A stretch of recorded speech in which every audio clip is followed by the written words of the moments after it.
नमस्कार विद्यार्थी मित्रांनो, मी दीपक केशवराव थोरात. मराठी व्याकरण हा जो विषय आहे तो अतिशय सोपा आणि विचार केला तर खूप कठीण असा विषय आहे. आपल्याला जर मराठी व्याकरणामध्ये पैकीच्या पैकी मार्क घ्यायचे आहे तर या संदर्भामध्ये आपला तास किती महत्त्वाचा आहे हे मी तुम्हाला सांगणार आहे. मी नव्यानं जी काही रेकॉर्डिंग बॅच आहे ती सादर करत आहे आपल्या सर्व विद्यार्थ्यांसाठी.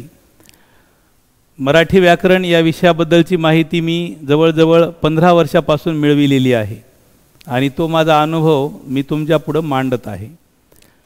माझी ही जी बॅच आहे मराठी व्याकरणाची, ही बॅच रेकॉर्डेड असल्यामुळं तुम्हाला किती वेळा पाहता येईल आणि या मराठी व्याकरणाचा अभ्यास तुम्ही जास्तीत जास्त करू शकाल. तर मी सुरू करणार आहे मराठी व्याकरण या विषयाबद्दल संपूर्ण माहिती देण्यासाठी.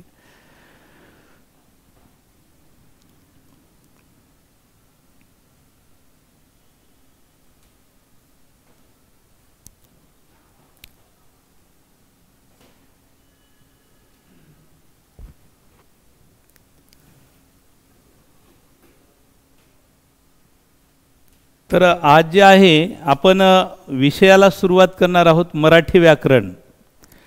तर व्याकरण आधी का भाषा आधी असाही जर आपला प्रश्न पडला तर या प्रश्नाचं उत्तर अगदी सोपं मिळेल आपल्याला. तर आपण सांगणार की अगोदर भाषा आणि भाषेनंतरच मराठी भाषेचं काय बनलेलं आहे तर व्याकरण बनलेलं आहे. तर पाहूया मग आपण भाषा काय आहे याविषयी सगळ्यात आधी.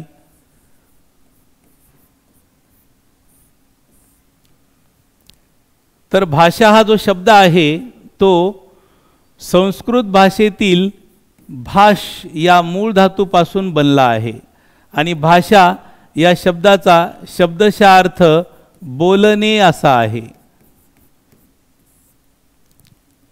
जर आपण याची स्पष्ट अशी व्याख्या पाहायला गेलो तर आपल्याला एक गोष्ट लक्षात येईल की भाषेचे जे काही बोलणे आहे आपलं, या बोलणेबद्दलच भाषेची व्याख्याही सांगता येईल.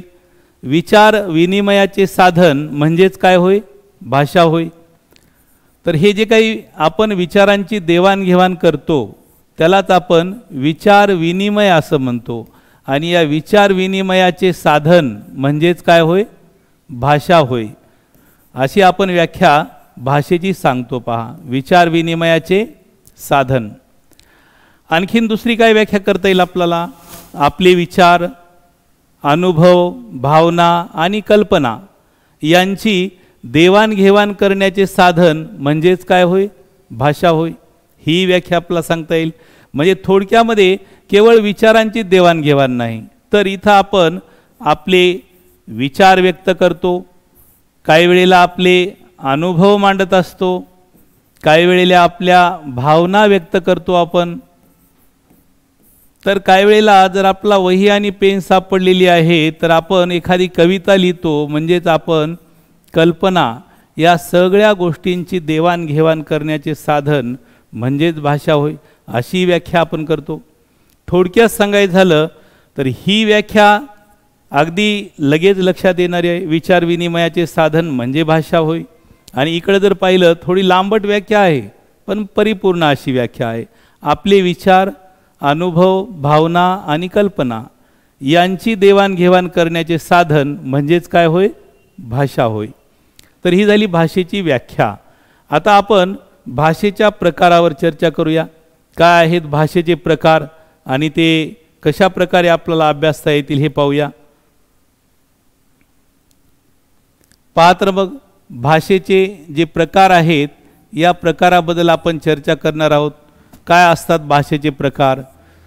बघा विद्यार्थी मित्रांनो, आपला जर प्रश्न असा आला की भाषेचे प्रकार किती आहेत तर बरेच जण बोटावर मोजतील ही भाषा ती भाषा, पण एवढा विचार नाही. इथं जगाचा जरी विचार केला, संपूर्ण जगाचा, तर तुम्हाला एक गोष्ट लक्षात येईल की भाषेचे मुख्य प्रकार केवळ 2 आहेत.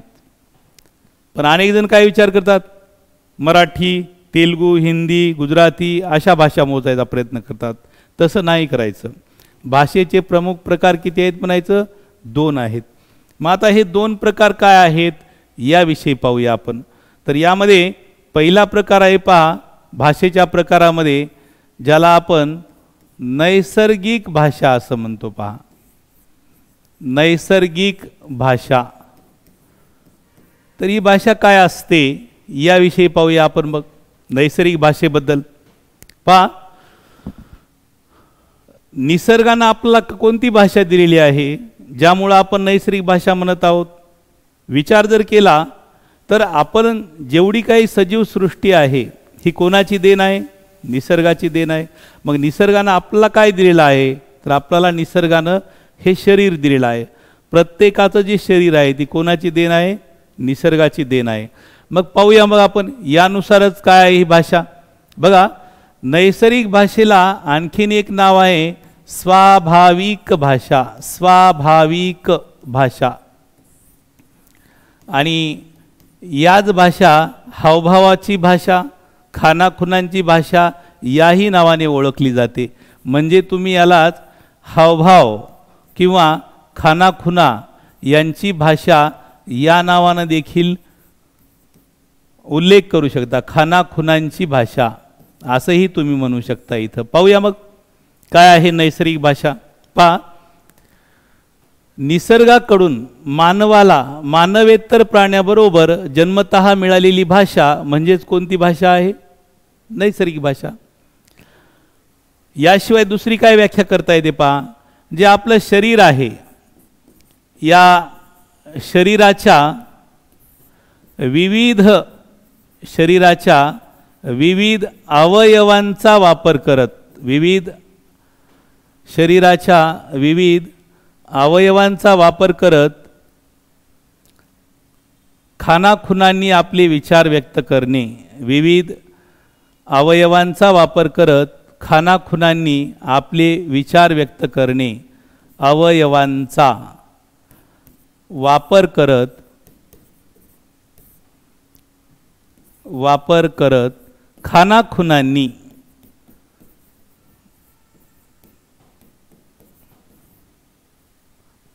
खानाखुणांनी आपले विचार व्यक्त करणे म्हणजेच कोणती भाषा आहे म्हणायचं? म्हणजेच नैसर्गिक भाषा आहे म्हणायचं. बघा काय आहेत खानाखुणा. मग शरीराच्या विविध अवयवांचा वापर करत खानाखुणांनी विचार व्यक्त करणे. विचार व्यक्त करणे म्हणजे नैसर्गिक भाषा होय. मग आपण खानाखुणांनी काय विचार व्यक्त करतो? काय उदाहरण सांगता येईल? तर याबद्दल जर आपण विचार केला तर लक्षात घ्या, शरीराच्या अवयवांचा, जसं एखादी ओळखीची व्यक्ती आपल्याला दिसलेली आहे, ती थोडी अंतरावर आहे आणि आपण त्या व्यक्तीच्या दूर आहोत थोडं, त्या व्यक्तीनं आपल्याकडं पाहिलं आणि त्या व्यक्तीकडे पाहून आपण फक्त भुवया उंचावल्या तर ती व्यक्ती आपल्याकडे पाहून काय करते? हो, हसते. हसली म्हणजे त्या व्यक्तीनं आपल्याला ओळख दिली. हां, ही गोष्ट लक्षात ठेवायची. ओळख दिली म्हणजेच काय झालं? इथं एक विचार पूर्ण झाला. म्हणजे एखाद्या ओळखीच्या व्यक्तीकडे पाहून आपण कोणाकडे पाहून भुवया थोडंच उंचावणार आहोत.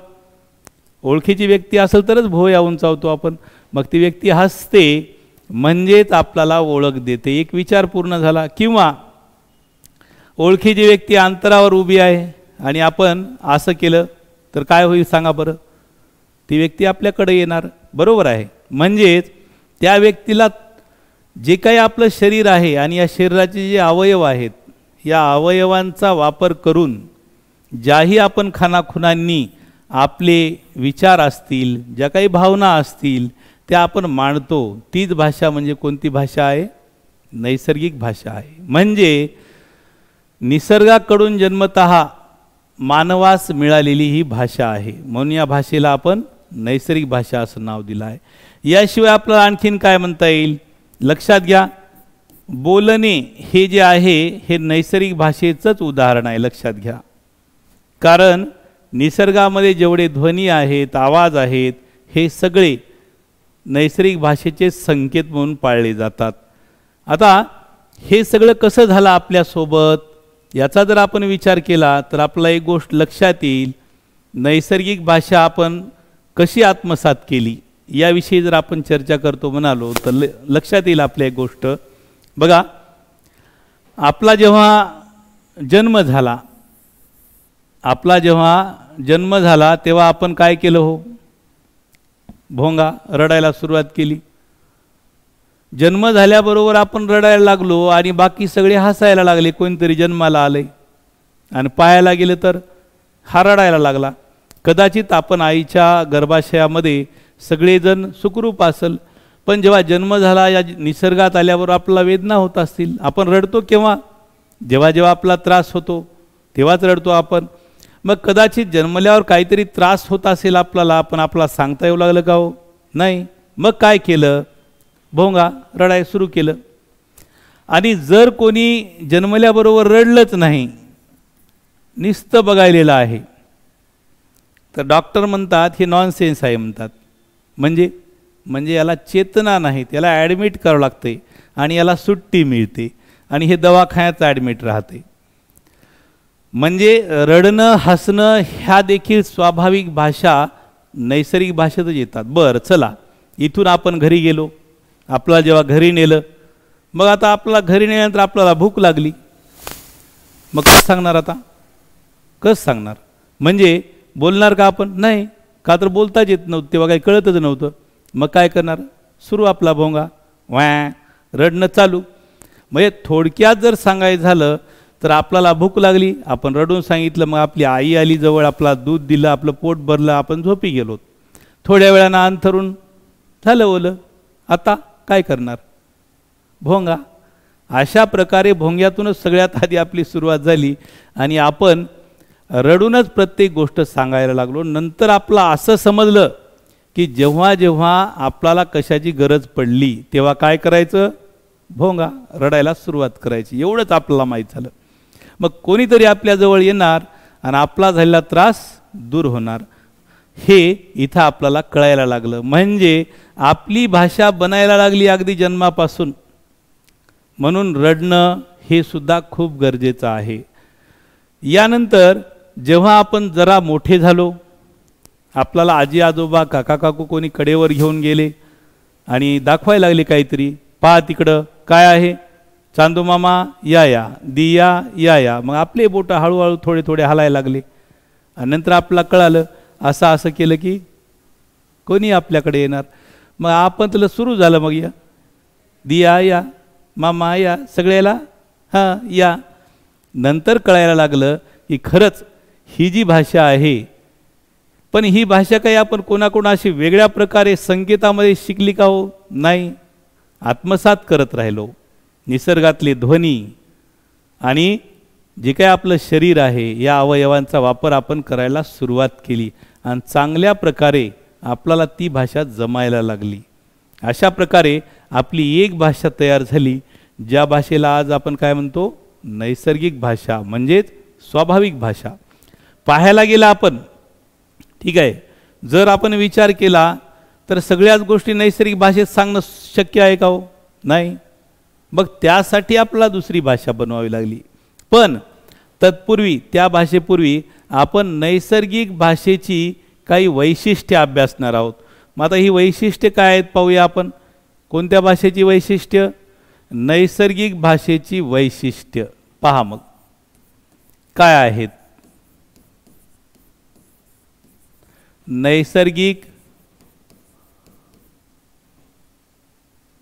नैसर्गिक भाषेची वैशिष्ट्य काय काय आहेत पाहूया आपण त्याच्याबद्दल.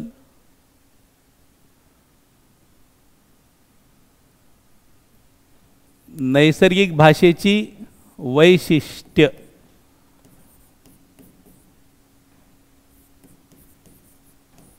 पाहूया तर आपण. पहा विद्यार्थी मित्रांनो, काय काय वैशिष्ट्य आहेत. सगळ्यात पहिलं वैशिष्ट्य आहे या नैसर्गिक भाषेचं की या नैसर्गिक भाषेचे कोणतेही संकेत आपल्याला आढळत नाहीत. पहिलं वैशिष्ट्य, नैसर्गिक भाषेचे संकेत आढळत नाहीत. म्हणजेच काय हो? संकेत आढळत नाहीत म्हणजे काय? म्हणजे जसं लिखाण करताना मराठी भाषेमध्ये अ आई या खुणा आहेत, संकेत आहेत, तसे नैसर्गिक भाषेचे कुठेही संकेत आपल्याला पाहायला मिळत नाहीत. मग दुसरं काय वैशिष्ट्य सांगता येईल आपल्याला नैसर्गिक भाषेबद्दल? नैसर्गिक भाषेला लिखित रूप नाही. बघा आता दुसरं काय आहे? नैसर्गिक भाषेला लिखित रूप नाही. अजून काय आहे मग? नैसर्गिक भाषेचे कोणतेही पुरावे आढळत नाहीत. बघा, कोणतेही पुरावे आढळत नाहीत.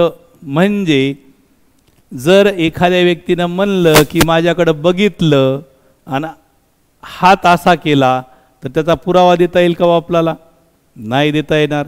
किंवा माझ्याकडे पाहून थुकला असं, यावरून गावाकडे खूप भांडणं होतात, तुम्हाला माहीत असेल की, बरोबर आहे? हां, आपल्याला सगळं माहीत राहते, फक्त काय करावं हेच कळत नाही.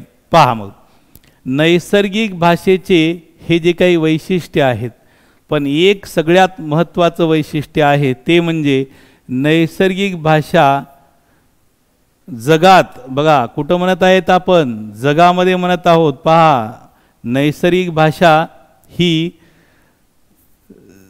जगाच्या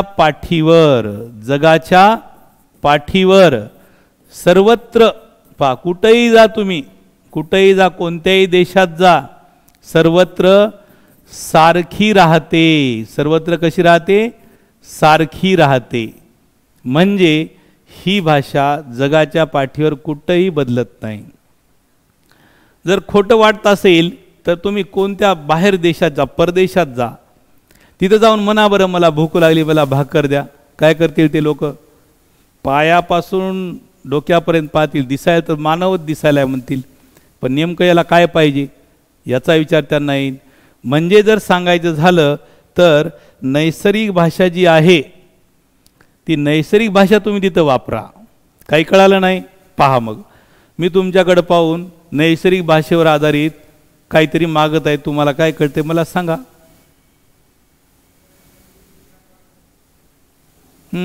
कळालं का? काय मागत आहे? बरोबर आहे, जेवण मागत आहे. तर तेच लक्षात ठेवायचं. जर एखादी व्यक्ती परदेशामध्ये जरी गेलेली आहे आणि तिथल्या व्यक्तीला जरी आपण असं केलं आणि असं केलं की आपले 8 दिवस निघून जातात. बरोबर आहे, रोजच करायचं तेवढंच. बरोबर आहे. तर लक्षात घ्या, जगाच्या पाठीवर सर्वत्र सारखी भाषा कोणती, असा जर प्रश्न आला तर नैसर्गिक भाषेचं नाव घ्यायचं. लक्षात राहील. बघा आता या गोष्टीनंतर जे आपले शरीराचे अवयव आहेत, या अवयवांच्या वापरावरून नैसर्गिक भाषेतल्या काही खानाखुणांना नाव देण्यात आले आहेत. तर ते नावं मी तुमच्या पुढे सांगणार आहे. तर हे नावं नेहमी लक्षात ठेवायचं, कारण याच्यावर आधारित नेहमी आपल्याला एक प्रश्न असतो. विद्यार्थी मित्रांनो, बघूया काय नावं आहेत प्रचलित नावं नैसर्गिक भाषेवर आधारित. तर बघा, पहिलं नाव आहे नेत्रपल्लवी. नेत्रपल्लवी पाहूया तर मग कशाला म्हणायचं? डोळ्यांनी केलेल्या, हां बरोबर आहे, डोळ्यांनी केलेल्या खानाखुणा. बघा बरं, सगळंच माहीत राहते आपल्याला. दिवसभरात कितीतरी खानाखुणा आपण कशानं करतो? हां, डोळ्यांनी केलेल्या. कशाने केलेल्या?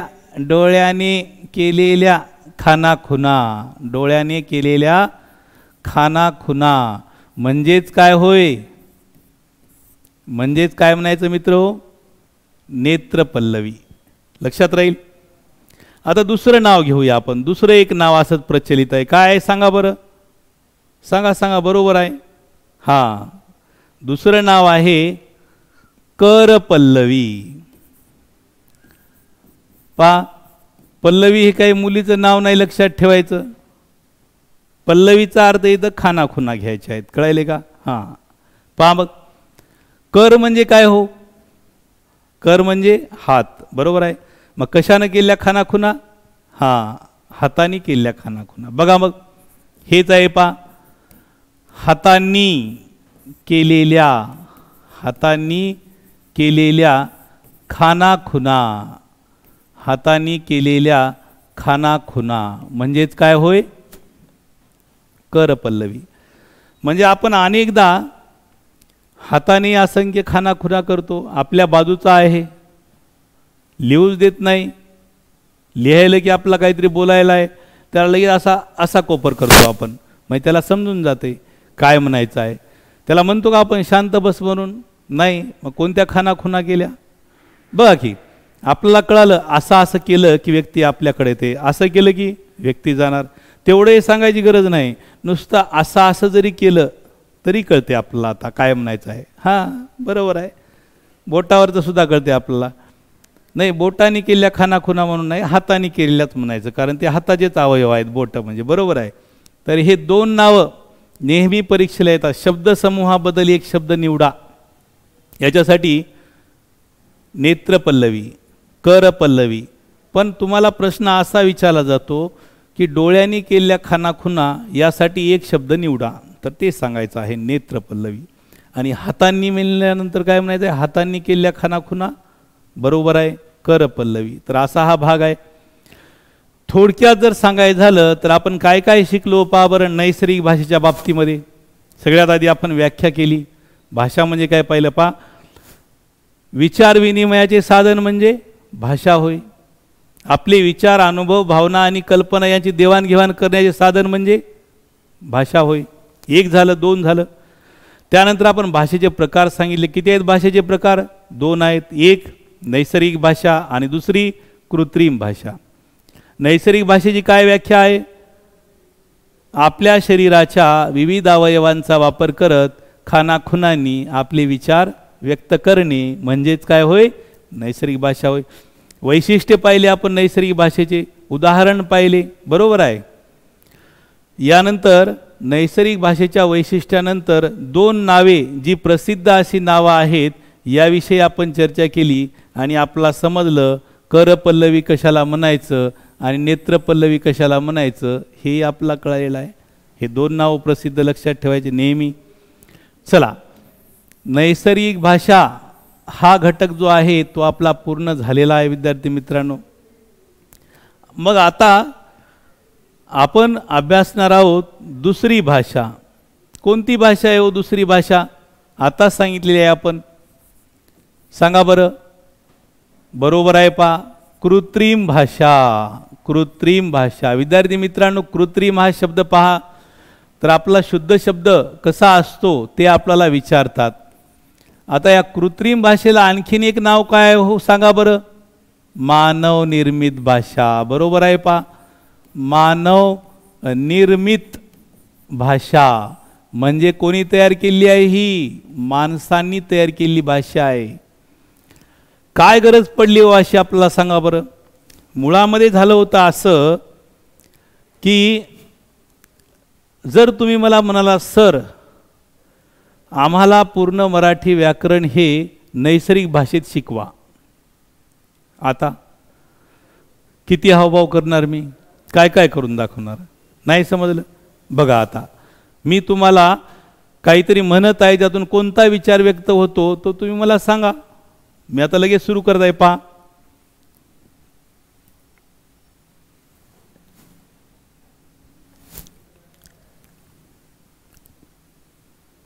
सांगा याबद्दलचं एक वाक्य काय आहे? वेगवेगळे विचार व्यक्त होणार आता इथं. कोणी म्हणणार सर बाणानं फळ पाडून खायलेत, कोणी काहीतरी म्हणणार. पण मला काय सांगायचं होतं या वाक्यातून निश्चितपणानं सांगता येईल का हो? तर लक्षात घ्या विद्यार्थी मित्रांनो, मला सांगायचं होतं राम आंबा खातो. राम आंबा खातो. आता मला सांगा मी तुमच्या पुढं राम कसा उभा करणार? म्हणून मी काय केलं, बाण काढला आणि लावला. बघा राम दिसायला का तुम्हाला? बरोबर सरच बाण मारायत वाटायले. बरं बाण सोडला, पडलेलं फळ आंबा कशावरून? मग अजून विचार येतो सर फळ खायलेत, कोणतं तरी फळ खायलेत. पण आपल्याला हे प्रभावीपणे जर सांगायचं आहे, खातो बरोबर कळणार तुम्हाला समजा, बरोबर आहे. पण राम खायला आहे आणि आंबाच खायला आहे हे प्रभावीपणे समजणार का हो? नाही समजणार. मग यासाठी आपला प्रयत्न करावा लागला, ही भाषा शिकावी लागली. ही भाषा एक कृत्रिम भाषाच आहे मित्रांनो. लक्षात ठेवायचं कृत्रिम भाषा काय असते याविषयी आता मी तुमच्या पुढे एक व्याख्या मांडणार आहे पा कृत्रिम भाषेबद्दलची. काय व्याख्या आहे पाहूया मग. पहा विद्यार्थी मित्रांनो, आपले जे विचार आहेत लक्षात घ्या. आपले म्हणजे कोणाचे? मानवाचे. लक्षात ठेवायचं. जास्तीत जास्त ही जी भाषा आहे ही मानवासाठीच वापरली गेली आहे. पहा आपले विचार बघा, आपले विचार अधिक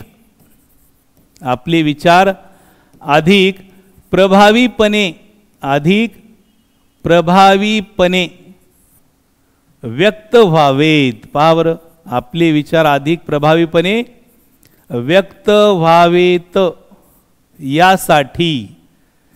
यासाठी मानवाने बघा, यासाठी मानवाने प्रयत्नपूर्वक तयार केलेली भाषा. पहा बरं, प्रयत्नपूर्वक तयार केलेली भाषा. लक्षात घ्या, खूप प्रयत्न करावे लागले. तयार केलेली भाषा म्हणजे मग आपला येतात असं आणि म्हणतात भाषा होय. मग तेव्हा आपला कळालं पाहिजे तर काय येणार? बरोबर आहे पा, इथे येणार कृत्रिम. बरोबर आहे पा. तर हे उत्तर याचं बरोबर असणार आहे. लक्षात घ्या विद्यार्थी मित्रांनो, आपले विचार अधिक प्रभावीपणे व्यक्त व्हावेत. कसा आहे की तोच विचार झाला पाहिजे व्यक्त, दुसरा नाही झाला पाहिजे. बरोबर आहे. यासाठी मानवाने म्हणजे जे काही मानव प्राणी आहेत यांनी प्रयत्नपूर्वक तयार केलेली भाषा म्हणजेच कोणती भाषा आहे? कृत्रिम भाषा आहेत. म्हणजेच कोणती भाषा आहे? हां, मानव निर्मित भाषा आहे. आता काय प्रयत्न केले आपण याचा विचार पाहूया. बघा बरं, आपण काय केलं? सगळ्यात आधी जेव्हा आपण 6 वर्षाचे झालं तोपर्यंत आपल्याला बोलता येऊ लागलं, खेळता येऊ लागलं, सगळ्या गोष्टी करता येऊ लागल्या होत्या. पण आपल्याला जर कोण काही लिहून दिलं तर ते वाचता येऊ लागलं का हो? नाही. मग काय केलं आपण? आपल्याला आपल्या घरच्यांनी शाळेत नेऊन टाकलं. आपला पहिला दिवस आठवत असेल तुम्हाला? काय करत होतो आपण? हां, पहिल्या दिवशी आपल्याला सगळे तयार करून गन पावडर लावून नेत होते शाळेमध्ये. हां, बॅग वगैरे पाठीवर घेऊन. मग आपल्याला एक जण नेत होतं का? हां, 4-5 जण लागायचे आपल्याला कुठं शाळेत नेऊन सोडायला. आणि आपण त्यांना शाळेच्या तिथून कसं वापस ढकलायचं तेवढी ताकद आपल्यामध्ये यायची त्या वयामध्ये. आणि तिथून पळून डबल घरी. पहिला दिवस आपला. दुसऱ्या दिवशी दरवाजा बंद करून घेतला. सर आले, दरवाजा बंद करून घेतला आणि मग आपल्याला बसवलं. पण जिल्हा परिषदेच्या खिडक्या आपल्याला माहीत होत्या कशा होत्या, तिथून उड्या मारल्या आपण. मग तिसऱ्या दिवशी मात्र आपल्याला खिडक्या वगैरे सगळं बंद केलं आणि वर्गामध्ये बसावं लागलं. मग अशा वेळेला मात्र खूप अडचणी झाल्या. मग आपल्याला एक पाटी दिली पा, सगळ्यांना आठवत असेल. आणि या पाटीवर काहीतरी असं करून दिलं आणि आपल्याला म्हणले गिरवा. काय गिरवायचं आपल्याला माहीत तरी होतं का? आणि कुठं गिरवायचं हे तरी माहीत होतं का? बघा बरं, काही जणांचा तास इथंच संपून जाव, कोणी पाटीत धरून बसाव हातामध्ये. सगळेजण आपण एकाच वयाचे होतो वर्गामध्ये जर पाहिलं. आणि त्यातून झालं होतं असं, वर्गामध्ये एकाच वयाचे असल्यामुळं सगळेजणांमध्ये एकच भीती राहायची, गुरुजी काय करतात. मग काय प्रयत्न झाला? मग आपल्या हाताला धरलं गुरुजींनी आणि असं गिरवायला सुरू केलं. असं गिरवा म्हणून सांगायला सुरुवात केली आणि आवाज काढायला सांगितलं. मन म्हणले काय पण आपण गिरवायला लागलो. गिरवता जर आपल्या हातातून कलम निष्ठली की गुरुजींचा समजा भटका जर पाटीत बसला की सगळा वर्ग मोठे भोंगे वाजायचे. बरोबर आहे की नाही? अजून काय व्हायचं? विचारता सोय नाही. डोळ्यातून वेगळ्या धारा, नाकातून वेगळ्या धारा, भळभळ धाराच धारा, शुद्ध धारा. आणि काही जणांचे तर फुगे फुटून जायचे फटाफट. काय शिकण्यासाठी? शिकण्यासाठी. किती प्रयत्न करावे. काही जण म्हणतात काय शिकला म्हणतात. त्यांना काय माहीत आहे काय शिकला ते? आपल्या जीवाला माहीत काय शिकलो आपण, किती खस्ता खावा लागल्यात ते. बरोबर आहे. तर हा जसा शिकण्यासाठी आपला प्रयत्न करावा लागला, तसेच बाकीचे संकेतसुद्धा शिकण्यासाठी आपला काय करावे लागले, प्रयत्न करावे लागले.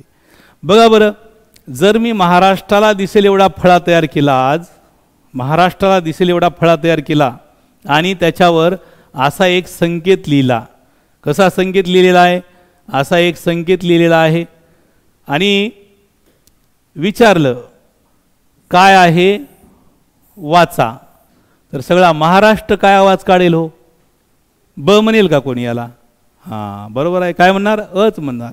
का तर हे प्रयत्न केला, प्रयत्नपूर्वक तयार केलेली भाषा, मानवाने प्रयत्नपूर्वक तयार केलेली भाषा आहे, म्हणून या भाषेला काय नाव मिळालं, कृत्रिम भाषा.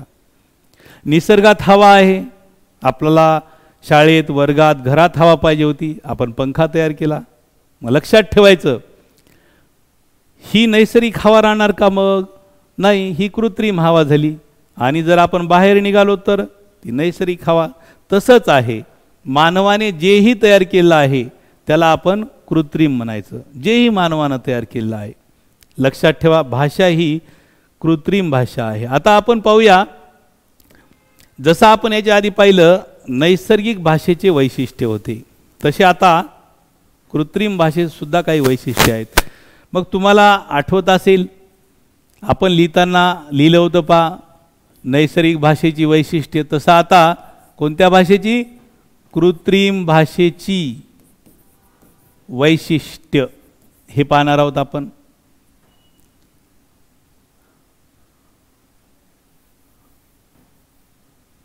पा कृत्रिम भाषेची वैशिष्ट्य हा यातला एक घटक आहे. काय काय पहा बरं, तिकडं काय झालं होतं नैसर्गिक भाषेमध्ये, त्याच्या विरुद्धामध्ये इकडल्या गोष्टी आहेत, लक्षात ठेवायचं. पहा पहिलं वैशिष्ट्य काय सांगता येईल, तर इथं कृत्रिम भाषेचे वेगवेगळे संकेत आढळतात. तिथं काय झालं होतं, आढळत नाहीत म्हणालो होतो, इथं आढळतात, लक्षात ठेवायचं. दुसरं वैशिष्ट्य काय, लिखित रूप आहे. कोणत्या भाषेला, हा लिखित रूप आहे. बघा, कृत्रिम भाषेला लिखित रूप आहे, नैसर्गिक भाषेला लिखित रूप नाही. आता अजून काय आहे, कृत्रिम भाषेचे असंख्य पुरावे आढळतात. लक्षात घ्या, पुरावे आढळतात. बघा बरं, मराठी भाषा ही कृत्रिम भाषेपैकी एक भाषा आहे. मग आता या भाषेचे प्राचीन शिलालेख आहेत, ताम्रपट आहेत, भुर्जपत्र आहेत, याच्याशिवाय पेशवाईच्या काळात लिहिलेले पत्रसुद्धा आहेत. म्हणजे हे सगळे काय झाले हो, पुरावे झाले. मग लक्षात ठेवा, पुरावे आजही आढळतात, पण कृत्रिम भाषा ही स्थळ, काळ आणि व्यक्ती, लक्षात ठेवा, स्थळ, काळ आणि व्यक्ती यांच्यानुसार बदलणारी भाषा आहे. बघा बरं, नैसर्गिक भाषा जगाच्या पाठीवर सारखी राहिली, कुठंच बदलली नाही. पण इथं बघा, स्थळ बदललं, भाषा बदलते. आपली मराठीच भाषा बघा की, आपण आपल्या घरी कशी बोलतो, आपल्या मित्रांशी कशी बोलतो, व्यक्ती बदललं. काळ बदलला. काळ म्हणजे कसा काळ, आधीच्या काळामध्ये मराठी भाषेत जास्तीत जास्त संस्कृत शब्द यायचे, पण आता जर विचार केला तर इंग्रजी शब्द. बरोबर आहे, अगदी शर्ट, पॅन्ट, फॅन, घरात गेल्याबरोबर गरमी व्हायली, काय लावा म्हणतो आपण, हां पंखा येते का आपल्या तोंडून, लवकर नाही येत, फॅन येते, फॅन. मग लक्षात घ्या, आता या काळानुसार इंग्रजी भाषेचे शेकडो शब्द मराठीत रुळलेत. बघा, व्यक्ती बदलली, भाषा बदलते. आपल्या आईला बोलतानाची भाषा बघा बरं, आई तू कुठं होतीस, बाबाला म्हणतो का बाबा तू कुठं होतास, बघ तर बस पाहायला लागेल पायामध्ये किती नंबर आहे, आरशातील प्रतिमा काय होईल. हां, व्यक्ती बदलली, भाषा बदलते. तुम्ही मित्रांसोबत बोलताना बघा, तुम्ही माझ्याशी बोलताना बघा, तुम्ही मला म्हणसाल काय चालले रे, नाही. वडिलांना म्हणसाल का तसं, नाही. म्हणजे व्यक्तीनुसार सुद्धा बदलणारी भाषा आहे. अगदी 30 किलोमीटर अंतरावर आपली भाषाही बदलत राहिलेली आहे. बरोबर आहे, मराठी भाषा. मग आता कृत्रिम भाषेमध्ये असंख्य भाषा आहेत. जसं 22 प्रमाण भाषा भारतातल्या या कृत्रिम भाषेचं उदाहरण म्हणता येईल. देशामध्ये जर विचार केला तर त्यांच्या त्यांच्या प्रत्येक देशामध्ये अशा वेगवेगळ्या भाषा आहेत जे ते लिहितात आणि वाचतात, त्याला आपण कृत्रिम भाषा म्हणायचं. लक्षात घ्या, तुम्हाला जर कृत्रिम भाषेची उदाहरणे कोणती आहेत असं जरी विचारलं, काय उदाहरणे, तर दोनच सांगायचे फक्त. एक काय, एक आहे लिहिणे आणि दुसरा आहे काय, वाचणे. बस एवढंच सांगायचं.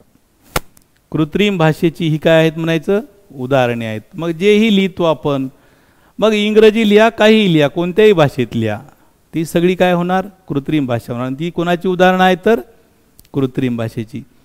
तर विद्यार्थी मित्रांनो, जरी समजा ही वेगवेगळी उदाहरणं असली, वेगवेगळी भाषेबद्दल जरी असलं, तरी मुळामध्ये तुम्हाला एक गोष्ट लक्षात येईल की भाषेचे मुख्य प्रकार हे दोनच सांगायचे आहेत. कोणकोणते तर नैसर्गिक आणि कृत्रिम. आता मला सांगा, कृत्रिम भाषेमध्ये आपण काय काय पाहिलं, काय काय अभ्यासलो आपण? पाहिलं कृत्रिम भाषा काय आहे, सुरुवातीला त्याची व्याख्या पाहिली, बरोबर आहे. आपले विचार अधिक प्रभावीपणे व्यक्त व्हावेत यासाठी प्रयत्नपूर्वक तयार केलेली भाषा म्हणजे कृत्रिम भाषा होय. आणि अशा प्रकारे आपण दोनही भाषांचा अभ्यास आणि उदाहरणं पाहिलेली आहेत. तर आता आपण इथं थांबूया, आजचं जे काही तास आहे आपला, आणि पुन्हा आपण नव्यानं पुढच्या तासाला सुरुवात करूया. नमस्कार विद्यार्थी मित्रांनो.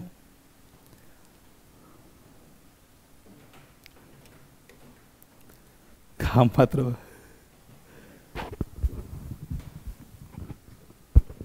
विद्यार्थी मित्रांनो, परभणी जिल्ह्यामध्ये प्रथम डी.के. थोरात सर हे नांदेडचे आहेत प्रॉपर. आपल्या परभणीच्या विद्यार्थ्यांसाठी ते आलेले आहेत आणि परभणीचे विद्यार्थी असतील, नांदेडचे विद्यार्थी असतील, यांना 100% क्वालिटी देण्याचा आमचा प्रयत्न आहे. म्हणून डी.के. थोरात सरांना मागच्या 5-7 वर्षांचा अनुभव आहे की जे मराठी व्याकरण MPSC असेल किंवा सरळ शिवा असेल या स्पर्धा परीक्षांसाठी शिकवत आहेत. तर आपण त्यांचा जी काही रेकॉर्डेड बॅच आहे ती रेकॉर्डेड बॅच खूप कमी पैशामध्ये म्हणजे 999 रुपयाला 6 महिन्यासाठी आपण लॉन्च करतोय. ही ऑफर आहे. त्याच्यामध्ये अंकगणितात सुद्धा बॅचची एक ऑफर आहे, बुद्धिमत्तेची एक बॅच आहे आणि इंग्लिशची एक बॅच आहे. अशा सर्व रेकॉर्डेड बॅच तुम्हाला भेटणार आहेत कमी कमी पैशामध्ये. म्हणून आपल्या द फ्युचर अकॅडमीची जी काही लिंक असेल, यूट्यूबची लिंक म्हणा किंवा बाकीचं ज्यांना रेकॉर्डेड आपलं ॲप्लिकेशन आहे क्लासचं, या सर्व गोष्टी तुम्ही डाउनलोड करून घ्या आणि कुणाला काही अडचण असेल तर तुम्ही ऑफिसला येऊन भेटा. ठीक आहे, चला, ओके, धन्यवाद, थँक्यू.